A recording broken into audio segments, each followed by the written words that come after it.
Hello everyone, हम class 6 इतिहास की एनसीईआरटी को स्टडी कर रहे हैं। ये जो बुक है वो हमें प्राचीन इतिहास की जानकारी देती है। इस बुक का जो फर्स्ट नंबर का चैप्टर है वो हमें स्रोतों के बारे में बताता है, जिन स्रोतों से हमें हमारे इतिहास के बारे में जानकारी मिलती है। इस बुक का जो सेकंड चैप्टर है वो इतिहास के शुरुआती समय, पाषाण काल का भी जो शुरुआती समय है उसकी जानकारी देता है।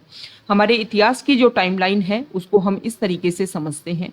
आज 2022 चल रहा है, ये है जीरो। जीरो आप सभी को पता है, जीसस क्राइस्ट का जो जन्म है उसको जीरो से रिप्रेजेंट करते हैं। उनके जन्म से पहले का जो टाइम है उसको ईसा पूर्व बोलते हैं।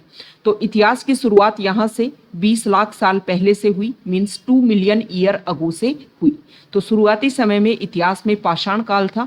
पाषाण काल क्यों बोलते हैं? क्योंकि उस टाइम के जो लोग हैं वो पत्थरों का बहुत ज़्यादा यूज़ करते थे, और पाषाण का अर्थ होता है पत्थर। ये जो पाषाण काल था इसको भी 3 भागों में बांटा गया है। पाषाण काल का जो सबसे पहला भाग, जिसको पूरा पाषाण काल के नाम से जानते हैं, पूरा पाषाण काल के बाद का जो टाइम था उसको बोलते हैं मध्य पाषाण काल, और इसका जो लास्ट पार्ट है पाषाण काल का उसको बोलते हैं नवपाषाण काल। तो जो सेकंड चैप्टर है इसमें हम पाषाण काल के पूरा पाषाण काल और मध्य पाषाण काल को पढ़ चुके हैं। इसमें हमने ये पढ़ा कि जो लोग हैं वो पत्थरों का यूज करते थे। इसमें पूरा पाषाण काल में पत्थर जिस तरीके से अवेलेबल थे, नेचुरली प्राकृतिक रूप से उसी का यूज करते थे उस टाइम के लोग। लेकिन मध्य पाषाण काल आते आते वहाँ उस टाइम के जो समय के जो लोग थे उन्होंने पत्थरों को इस तरीके से डेवलप किया, काफी छोटे छोटे पत्थर जो हैं वो यूज करने लगे। इसीलिए इसको माइक्रोलिथ या मध्य पाषाण काल के नाम से जानते हैं। अब लास्ट पार्ट है पाषाण काल का नवपाषाण काल, और इसके बारे में हम पढ़ेंगे चैप्टर नंबर 3 में। नवपाषाण काल, इसको सबसे पहले अगर हम समझे तो सबसे इंपॉर्टेंट बात, नव का मतलब होता है नया और पाषाण का मतलब पत्थर। मतलब नवपाषाण में भी जो लोग थे वो पत्थरों का यूज करते थे, लेकिन पत्थरों को नए तरीके से यूज करने लग गए थे। जैसे कि पत्थर के हथियार बनाए तो उनको पॉलिश करने लग गए, और भी अलग अलग तकनीकों से पत्थरों का यूज करने लग गए थे। मतलब एक बात हमें समझ में आती है कि नवपाषाण काल में भी पत्थरों के औजारों का, पत्थरों के हथियारों का उपयोग किया जाता था। सबसे पहले इस चैप्टर का जो नाम है वो है भोजन, संग्रह से उत्पादन तक। लास्ट चैप्टर में हमने ये पढ़ा कि पाषाण काल के शुरुआती समय में जो लोग थे वो संग्रह करते थे। मतलब क्या थे? वो थे आखिटक और संग्राहक। ये जो नाम था उस टाइम के लोगों का, वो उनकी जो भी भोजन पद्धति थी उसी के नाम से जाना जाने लगा। उस टाइम के जो लोग थे, पूरा पाषाण काल और मध्य पाषाण काल के जो लोग थे, वो क्या करने लगे थे? वो करते थे जानवरों का शिकार करते थे और पेड़ पौधों से फल और फूलों को संग्रह करते थे। संग्रह करके उनका भोजन के रूप में उनका यूज करते थे, और इसी के नाम पर उनका नाम भी आखेटक और संग्राहक पड़ने लगा। लास्ट चैप्टर में हमने ये भी पढ़ा था कि 12,000 साल पहले हमारे पृथ्वी की जो जलवायु परिस्थितियां हैं वो बदलने लग जाती हैं। गर्म जलवायु यहाँ पर होने लग जाती है, और गर्म जलवायु होने की वजह से धीरे धीरे घास के मैदान जो हैं वो यहाँ पर बढ़ने लग जाते हैं। जब घास के मैदान बढ़ने लगे तो फिर घास पर निर्भर रहने वाले जो जानवर हैं उनकी संख्या भी बढ़ने लगी। धीरे धीरे आप सभी को पता है कि उस टाइम के जो लोग हैं वो जानवरों का शिकार करते थे, तो इन घास के मैदानों पर जो जानवर रहते थे उनका पीछा करते हुए लोग जो है वो भी इस जगह पर ज्यादा से ज्यादा आने लगे। फिर धीरे धीरे ये भी देखा गया कि बहुत सारे खाद्यान्न जैसे कि गेहूं, जो वो खुद ही अपने आप जो है इनका टाइम के साथ में ये मतलब इन पेड़ पौधों की जो संख्या है वो बढ़ने लग गई।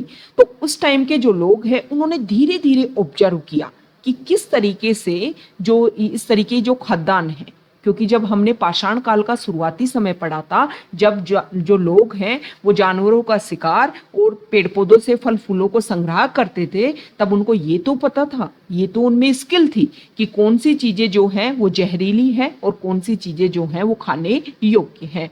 तो यहाँ पर भी इन धीरे धीरे इन पेड़ पौधों को, इन खाद्यान्नों को देख करके उनको लगा कि किस तरीके से, किस समय पर ये उगते हैं, किस समय पर ये पकते हैं, किस समय पर इनके बीज जो है वो पक करके नीचे गिरते हैं, और किस तरीके से उन बीजों का दोबारा से वो जनरेट होते हैं, जन्म लेते हैं और दोबारा से फिर पेड़ बनते हैं।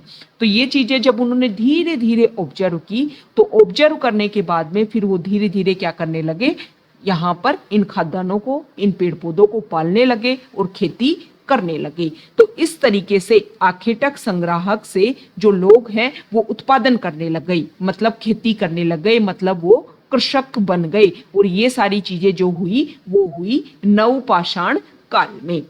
तो यहाँ पर सबसे पहले उन्होंने पेड़ पौधों को यहाँ पर देखा किस तरीके से उनको खाद्यान्न जो है, गेहूं जो इनका डेवलपमेंट करने लगे वो, और कृषक इस तरीके से बन गए। अब उन्होंने पशुपालन की शुरुआत कैसे की? आप सभी को पता है कि जब इंसान खेती करता है तो वो एक जगह पर बस जाता है, क्योंकि यहाँ पर जो मान लो जमीन में आपने सबसे पहले बीज डाले, बीज डालने के बाद में उसका छोटा पौधा बनता है, फिर उसमें आपके टाइम टू टाइम उसमें जो खरपतवार है वो हटानी होती है, टाइम टू टाइम उसमें क्या है, पानी की व्यवस्था करनी होती है, टाइम टू टाइम उनको और जानवरों से भी उसकी रक्षा करनी होती है। मतलब आपको एक जगह रुकना ही पड़ेगा। अब यहाँ पर जब लोग एक जगह रुकने लग गए तो उनको लगा कि क्यों ना कुछ ऐसे जानवर पाले जाएं जो हमारी भी रक्षा करें और इनके साथ में ये जो पेड़ पौधे हैं इनकी भी रक्षा की जाए। तो सबसे पहले उस टाइम के जो लोग थे, नवपाषाण काल के जो लोग थे, उन्होंने कुत्ते को पाला। अभी प्रेजेंट टाइम का जो कुत्ता है उससे वो काफी ज्यादा डिफरेंट था, मतलब जंगली लेवल का था, ठीक, एक तरीके से खुखार कुत्ता हुआ करता था। तो उन्होंने इसको पाला। ये एनसीईआरटी में क्वेश्चन भी पूछा गया है कि सबसे पहले उन्होंने कुत्ते को ही क्यों पाला, क्योंकि देखो जंगली प्रवृत्ति तो थी उस कुत्ते में, तो ये एक तरीके से इनकी भी रक्षा करता, और जंगली जानवर तो थे ही, जंगली जानवर जो थे वो तो इन जानवरों के ऊपर ही अपना जो भोजन है वो उनके ऊपर निर्भर करता होगा उनका भोजन, तो वो जंगली जानवर जो है वो भी तो इन जानवरों के ऊपर अटैक करते होंगे ना। तो इसलिए कुत्ते को इसलिए पाला गया कि जब लोग एक जगह रहने लग गए तो ये जंगली जानवर जो है, जो जानवरों के ऊपर अटैक करते थे, वो कहीं इन लोगों के ऊपर अटैक ना कर दें। तो खुद की सुरक्षा के लिए, अपने खाद्यान्नों की सुरक्षा के लिए, क्योंकि जो और जानवर हैं वो आकर के इन पेड़ पौधों के ऊपर अटैक करेंगे तो उनकी जो खेती है वो नष्ट हो जाएगी। तो खुद की रक्षा के लिए और इन पेड़ पौधों की रक्षा के लिए उन्होंने कुत्ते को पाला होगा। ओके। और अगर आपको अपने कोई पर्सनल व्यू लगते हैं कि सबसे पहले उन्होंने कुत्ते को ही क्यों पाला, ये आप कमेंट बॉक्स में बता सकते हो। तो सबसे पहले उन्होंने कुत्ते को पाला, फिर धीरे धीरे जो है उन्होंने और जानवरों को भी वो लोग पालने लग गई, जैसे कि भेड़, बकरी, गाय, सुअर, इन जानवरों को अपने पास में पालने लग गए। और ये जो जानवर हैं वो ज्यादातर घास के ऊपर डिपेंड थे, तो इनके पास में अपने पास में इनको रखने लगे, झुंड में ये रखते थे, और इन पर जंगली जानवरों को आक्रमण से बचाने के लिए उन्होंने कुत्ते को पाला होगा। ओके, पहले कुत्ते को पाला, फिर इन्होंने और जानवरों को पाला। उनको लगा कि कुत्ता जो है वो रक्षा कर लेगा, तो इन्होंने इन जानवरों को भी पाल लिया। तो इस तरीके से पहले कृषक बने, फिर वो धीरे धीरे जो है वो पशुपालक भी बन गई। अब खेती करने लगे, जानवर पालने लगे, मतलब एक जगह जो है वो धीरे धीरे एस्टेब्लिश हो गई। सबसे पहले हम समझते हैं कि जब वो खेती करने लगे तो खेती में जब खाद्यान्न की फसल होने लगी तो कुछ एक्स्ट्रा भी जनरेट होता होगा, कुछ ऐसे जैसे गेहूं उन्होंने उगाया तो गेहूं ज्यादा भी उगता होगा। अब गेहूं को प्रिजर्व करने के लिए, प्रोटेक्ट करने के लिए उन्होंने क्या किया, उन्होंने सबसे पहले बना दिया अपनी जो पोट्री है, मतलब जो बर्तन है, वो यहाँ पर उन्होंने डेवलप की। ठीक है, क्योंकि जब एक्स्ट्रा कुछ होगा तो उसको स्टोर करने के लिए आपको बर्तनों की जरूरत पड़ेगी, तो यहाँ पर पोट्री डेवलप होने लग गई। ठीक है, कुछ जगह ऐसे एग्जाम्पल मिलते हैं कि जमीन के अंदर गड्ढा खोद करके, गर्त बना करके उन्होंने इन खाद्यान्नों को प्रिजर्व किया। कुछ जगह ऐसे भी मिलते हैं कि जो पोट्री है वो वहां पर देखने को मिलती है कि मिट्टी के बने हुए बर्तन मिलते हैं जगह जगह पर। तो इस तरीके से उन्होंने इन खाद्यान्नों को प्रोटेक्ट किया। अब सबसे इंपॉर्टेंट बात, उन्होंने कौन से पेड़ पौधों को पाला और कौन से जानवरों को पाला, ये इंपॉर्टेंट है। देखो, जब लोग पेड़ उगाने लग जाते हैं, पौधे उगाने लग जाते हैं और जानवरों की देखभाल करने लग जाते हैं, तो उनको एक जगह बसना होता है, और ये जो प्रोसीजर होते हैं इसको बोलते हैं बसने की प्रक्रिया। अब इसमें जो जानवरों को पाला गया, जो पेड़ों को पाला गया, वो सब जानवरों और पेड़ों से अलग थे। पेड़ों में उन्होंने ये ध्यान दिया कि वो उन्हीं पेड़ों को चुनते थे जो बड़े दाने वाले अनाज जिनसे पैदा होते थे, जिनके जो डंठल है, मतलब जब अनाज पक जाए तो उनका जो तना है उन पके हुए दानों को भी संभाल पाए, ऐसे पेड़ पौधों को वो क्या करते थे, पालते थे। मतलब इनके ऊपर उन्होंने फोकस किया। दूसरा, उन्होंने देखा कि जिनके बीजों को आप आसानी से संभाल कर रख सको, ओके, ताकि दोबारा उगाने के लिए उनको आप सुरक्षित रख सको, इनके ऊपर उन्होंने सबसे ज्यादा फोकस किया। बात करते हैं जानवरों की कि कौन से जानवरों को उन्होंने पालना सीखा। वो जानवर जो जल्दी से बीमार नहीं होते, जिनमें बीमारी नहीं होती, क्योंकि आप सभी को पता है कि जानवरों में बीमारी होती है तो वो इंसानों को भी इफेक्ट करती है। तो जल्दी से जिन जानवरों की बीमारी नहीं होती है, बीमार होने की संभावना जिनकी काफी कम हो, उनके ऊपर उन्होंने ज्यादा फोकस किया और उन्हीं जानवरों को उन्होंने आगे चुना जिनमें प्रजनन की क्षमता थी और वो अपने आप को बढ़ाते रहते थे। तो जानवरों का यूज किसके लिए करते थे? जानवरों का यूज जो है वो सामान लादने के लिए, एक जगह से दूसरी जगह ले जाने के लिए। दूसरा अगर हम देखें तो दूध के लिए यूज करते थे जानवरों का। दूसरा जो है वो जानवरों का यूज करते थे मांस के लिए, कि आप कहीं भी जा रहे हो, आपको भोजन की जरूरत नहीं है, आपने उसी जानवर को मारा और उससे अपना जो भोजन है वो बना लिया, क्योंकि आपको पता है उसकी संख्या तो कम होगी नहीं, क्योंकि प्रजनन की क्षमता है, उनके जो बच्चे हैं वो टाइम के साथ में बड़े होते रहेंगे। तो जो भी दूध के लिए, अदर काम के लिए आप यूज कर रहे थे उस जानवर का, वो तो उनके बच्चों से भी आप कम करवा सकते हो। ठीक है, तो इस तरीके से जो बसने की प्रक्रिया है वो नवपाषाण काल के आते आते शुरुआत हो गई थी। शुरुआत में जो लोग हैं उन्होंने गांव में बसना स्टार्ट किया। अब देखो यहाँ पर कुछ अलग अलग एरिया की, जैसे कि नवपाषाण काल के कुछ एग्जाम्पल यहाँ पर दे रखे हैं। आपका जो चैप्टर नंबर 2 है ना एनसीईआरटी का, उसको जाकर के आप देखना, वहां पर आपको एक नक्शा मिलेगा भारत का, और उस नक्शा में अलग अलग काल की, पुरापाषाण काल की, मध्यपाषाण काल की, नवपाषाण काल की, प्रारंभिक जो नगर हुए, प्रारंभिक जो आधुनिक जो नगर है, प्रारंभिक जो गांव है, उन सब के वहां पर मैप में दे रखे हैं। तो नवपाषाण काल के जो भी इंपॉर्टेंट साइट है उनको जब आप देखोगे तो आपको पता चलेगा कि नॉर्थ इंडिया, उत्तरी भारत में भी इसकी मिली है, पूर्वी भारत में भी इसका एग्जाम्पल मिले हैं, दक्षिणी भारत में भी मिले हैं और पश्चिमी भारत में मिले हैं। मतलब हर जगह नवपाषाण काल के क्या मिले हैं, आपको उदाहरण मिले हैं कि यहाँ भी नवपाषाण काल में लोग रहते थे, यहाँ भी रहते थे और यहाँ भी रहते थे। हमारे लिए इम्पोर्टेंट ये है कि ये जो भी इम्पोर्टेंट जगह मिली है, स्थल मिले हैं, महत्वपूर्ण स्थल, किस स्थल से कौन सी यूनिक चीज मिली है वो हमारे लिए इम्पोर्टेंट है, क्योंकि बहुत बार एग्जाम में यहाँ पर चीजें दे देंगे, यहाँ पर महत्वपूर्ण स्थलों के नाम दे देंगे और मैच द फॉलोइंग जो है वो आपसे क्वेश्चन पूछ लिए जाते हैं।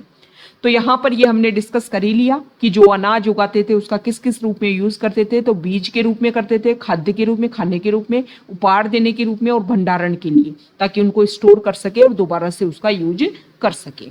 तो इसके लिए उन्होंने बर्तन बनाए, बड़े बड़े टोकरियां भी बनाई लकड़ी की, और जमीन में गड्ढा खोद करके भी उनको यहाँ पर स्टोर किया।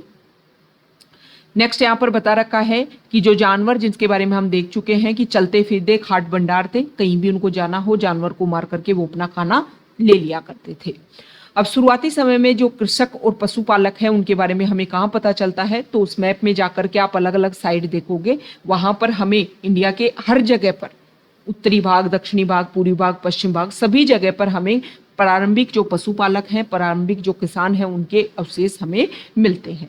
अब यहाँ पर कुछ पुरास्थल दे रखे हैं, जैसे कि मेहरगढ़ जो आधुनिक पाकिस्तान में जगह है, यहाँ पर हमें गेहूं, जौ, भेड़, बकरी, मवेशी, इनके अवशेष मिलते हैं। कोल्डी हवा जो आधुनिक उत्तर प्रदेश में है, ये जो साइट है ना, ये आपको पता होनी चाहिए कि कौन सी साइट कहाँ पर है। कोल्डी हवा आधुनिक प्रेजेंट टाइम का जो उत्तर प्रदेश हमारा जो राज्य है वहां पर है।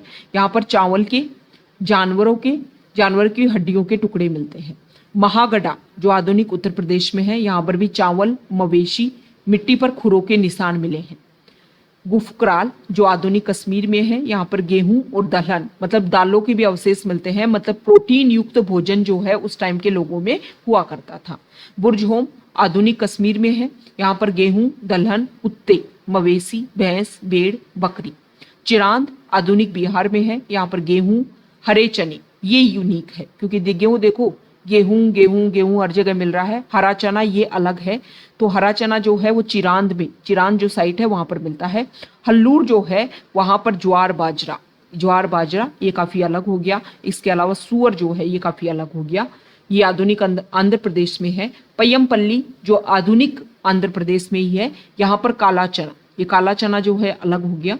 यहाँ पर हरा चना मिला है चिरांद में और यहाँ पर काला चना मिला है पय्यमपल्ली में। तो यहाँ पर जो जो अलग चीजें मिली हैं वो आपके लिए इंपॉर्टेंट हो जाती हैं। अब यहाँ पर हमने ये देख ही लिया कि देखो जानवर पालने लग गए, खेती करने लग गए, तो एक जगह बसने लग गए। अब जब लोग एक जगह बसने लग गए तो यहाँ पर कुछ अलग अलग साइट के कुछ एग्जाम्पल दे रखे हैं। जैसे बुर्जहोम का दे रखा है। बुर्जहोम जो है वर्तमान कश्मीर में है। यहाँ पर जो है आप सभी को पता है कश्मीर में ठंड होती है, तो यहाँ पर लोगों ने गर्त आवास बना रखे थे। मतलब गड्ढे में घर बना रखे थे कि जब भी उनको लगता कि मौसम जो है ठंड का मौसम बढ़ गया है तो अपनी सुरक्षा के लिए उन्होंने ये घर बनाया होगा। इसके अलावा उन्होंने 2 चूल्हे बना रखे हैं। उन घरों में ऐसे अवशेष मिले हैं कि घर के बाहर भी चूल्हा मिला है, घर के अंदर भी चूल्हा मिला है, मतलब मौसम के अकॉर्डिंग खाना पकाने के लिए व्यवस्था उन्होंने की होगी। तो गर्त आवास जो है वो कहाँ पर एग्जाम्पल मिलता है, बुर्ज होम में। ओके, यहाँ पर ये भी बताया गया है कि देखो ये जो जगह मिली है यहाँ पर ओखली और मूसल जो खरल का जो यूज करते हैं आज भी, आप चाय बनाते होगे तो अदरक कूटने के लिए घर में जो खरल का जो छोटा पार्ट है उसका यूज करते होंगे। तो इससे हमें पता चलता है कि ये चीजें जो देखो है ना बहुत पुराने समय से चलती आ रही है। अब यही तो बोलते हैं ना कि हम इतिहास को क्यों पढ़े। अरे भाई जो आज हमारे जीवन में है वो बहुत पहले डेवलप होने लग गया था, और उससे हमें पता चलता है कि कितने लंबे समय से ये चीजें चलती आ रही है जिनको हम यूज कर रहे हैं।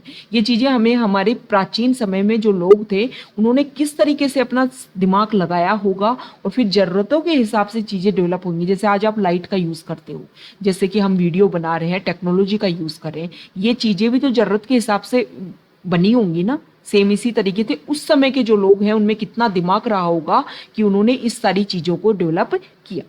तो ओखली और मुसल का उस समय यूज होता था नवपाषाण काल में, मतलब पत्थर से ये चीजें बनाई जाती थी। अब पत्थर से तो यूज करते ही थे औजार बनाने में, हड्डियों से भी यूज करते थे, ये भी इंपॉर्टेंट फैक्ट है। ओके, नवपाषाण काल के टाइम में कई तरीके के बर्तन मिलते हैं, ये हम पहले भी देख चुके हैं, और जो बर्तन हैं उनके ऊपर चित्रकारी भी देखने को मिलती है, ये इंपॉर्टेंट बात है। इसके अलावा बुर्जोम से हमें कपास के जैसे पौधे के अवशेष भी मिलते हैं, मतलब कपड़े, उस समय के जो लोग हैं वो कपड़े बुनने लग गई थी।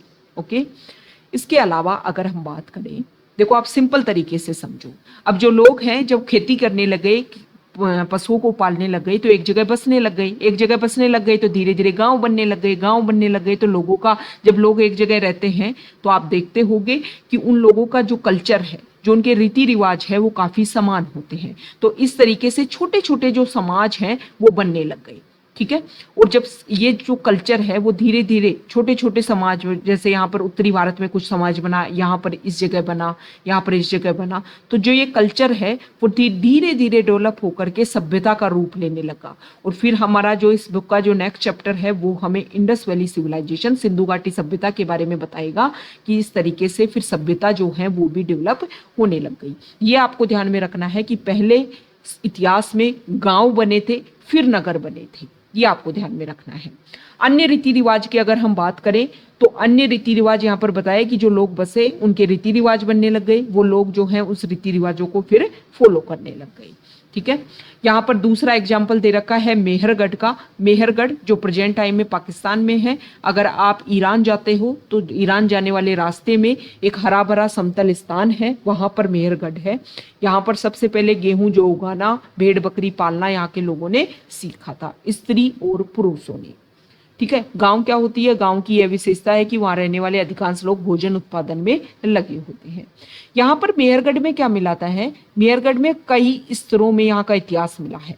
जैसे कि अगर हम बात करें, यहाँ पर इस तरीके से आपको दे रखा है कि सबसे पहले यहाँ पर लोग रहते होंगे, फिर टाइम के साथ में क्या हुआ होगा कि यहाँ पर जो उन्होंने घर बनाए होंगे वो टूट गए होंगे, फिर इन्होंने इसी जगह दूसरा बना लिया, तो यहाँ पर धीरे धीरे कूड़ा करकट डाल डाल के धीरे धीरे जो स्तर हैं वो बनने लग गई।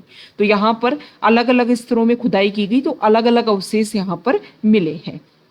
जैसे कि खुदाई में सबसे पहले के स्तरों में जो पुरातत्वविद हैं उनको जानवरों की हड्डियां मिली है, इनमें हिरण और सुअर जैसे जंगली जानवर की हड्डियां हैं। उसके बाद के स्तरों से भेड़ और बकरियों की हड्डियां मिली है। इसके ऊपर ज्यादातर मवेशियों की ही हड्डियां मिली है। इससे ऐसा लगता है कि वे लोग मवेशियों को पालने लग गए थे। जो मेहरगढ़ है वहां से चौकोर और आयताकार घरों के अवशेष भी मिले हैं, जिसमें 4 या उससे ज्यादा कमरे हुआ करते थे। हो सकता है इन कमरों का यूज जो है वो भंडारण के लिए करते होंगे। मेहरगढ़ में हमें इस तरीके के भी अवशेष मिले हैं, ये घर का अवशेष है, इस तरीके के घर मिले हैं। इसके अलावा उस टाइम के जो लोग हैं वो मृत्यु के बाद में भी जीवन को मानते थे, क्योंकि मेहरगढ़ में एक ऐसी इस तरीके की कब्र मिली है जहां पर इंसान के शरीर के साथ में उसके कुछ जानवर भी उसके लिए साथ में रख दिए गए, जैसे एक बकरी का अवशेष मिला है इस तरीके से, क्योंकि ये लोग मानते होंगे कि मृत्यु के बाद में जो दूसरा जीवन इनको मिलेगा, मतलब परलोक में मृतक के खाने के लिए ये रखा होगा कि ये इनके साथ जाएगी और फिर ये इसको वहां पर यूज करते रहेंगे। मतलब वो जीवन के बाद, मृत्यु के बाद में जीवन को वो लोग मानते थे। यहाँ पर दाओजली हेडिंग मतलब हमारा जो पूर्वी भारत है वहाँ के, आप जो मैप देखोगे ना सेकंड चैप्टर में, वहाँ पर ये सारी चीज़ें आपको दे रखी है, सारे स्थल दे रखे हैं। तो दाओजली हेडिंग जो है ये हमारा जो पूर्वी भारत है, मतलब मणिपुर आसाम वाला जो रीजन है वहाँ पर, तो ब्रह्मपुत्र की घाटी में पहाड़ी पर ये जो साइट मिली है, स्थल मिला है। यहाँ पर भी खरल और मूसल जैसे पत्थर के उपकरण मिले हैं। इससे अलावा यहाँ के जो लोग हैं वो भोजन के लिए अनाज उगाते थे, इससे पता चलता है। साथ ही यहाँ पर जेडाइट पत्थर भी मिला है। ये जो जेडाइट पत्थर है वो चीन से आया होगा, ऐसा मानते हैं। मतलब उस टाइम के जो लोग हैं वो एक जगह से दूसरी जगह जाते थे और उनको ये पता था कि कौन कौन सी चीजें उनको एक जगह से दूसरी जगह लेकर के आनी है। इसके अलावा दाओजली हेडिंग से काष्ठास्म, काष्ठास्म क्या होता है? अति प्राचीन लकड़ी जो सख्त होकर के पत्थर बन गई हो, इनके औजार और बर्तन भी मिलते हैं। ओके, अब आपका यहाँ पर एक एग्जाम्पल दे रखा है कि तुर्की को आपको अपने एटलस में ढूंढना है और वहां पर भी नवपाषाण काल के टाइम की कुछ पुरास्थल मिले हैं। चताल ह्यूक तुर्की में मिला है और यहाँ पर भी इस साइट पर दूर दराज से कई चीजें लाई हुई मिली हैं, जैसे कि सीरिया से लाया गया चकमक पत्थर, लाल सागर की कोड़ियाँ, भूमध्य सागर की सीपियाँ, ये सभी चीजें मिली हैं।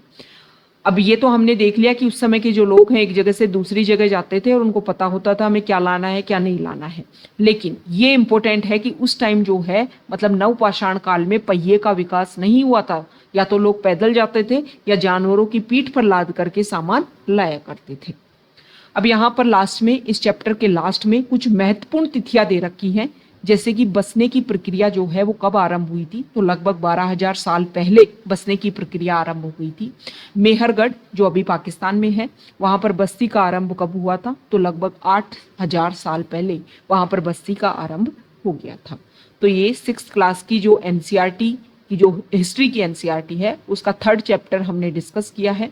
आप हमारे टेलीग्राम चैनल के साथ में जुड़ सकते हैं, वहाँ पर बहुत सारी इंपॉर्टेंट इन्फॉर्मेशन जो है वो आप सभी के साथ में शेयर की जाती है। Okay, thank you.